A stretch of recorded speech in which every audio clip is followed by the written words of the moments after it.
講到刺身界嘅王者，藍鰭吞拿魚認第二，冇人敢認第一。入口即溶嘅感覺係人類味蕾極致嘅享受。同樣係嚟自日本，價錢差唔多。今日就話俾你知日本原切同埋高資產有咩分別。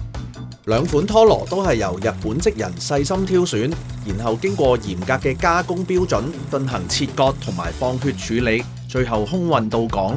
日本原切嘅特點係魚味夠濃，油脂分佈平均，色澤偏紅，食落有油香又有魚肉嘅質感同鮮味。如果你追求經典嘅拖羅風味，呢款就最適合你。咁高資產又有咩分別呢？高知縣除咗堅魚出名，佢哋養殖嘅藍鰭吞拿魚絕對係世界級。水質極佳嘅高知縣有黑潮暖流經過，水溫夠暖。因為特殊嘅養殖環境，加上日本養殖嘅黑科技，呢度出產嘅拖羅有令人驚豔嘅脂肪比例。高資產嘅拖羅顏色通常係粉紅到偏白，油脂感極重，甚至帶有一種獨特嘅奶油香。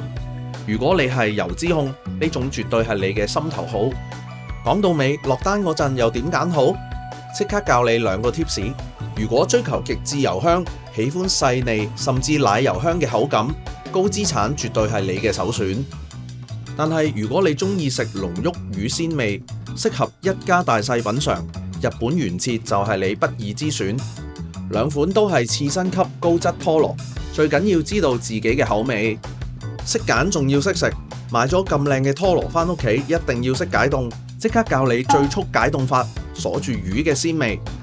首先將拖羅放入密實袋，記住要將空氣撳出嚟，封實個口，千祈唔好俾生水直接掂到魚肉。準備鹽冰水，攞個大盤加冰加水，最重要係加鹽。鹽可以加快熱交換，呢個就係極速解凍嘅秘密。將成袋魚浸入，確保完全覆蓋，跟住大約浸45分鐘到1個鐘，視乎魚塊嘅厚度。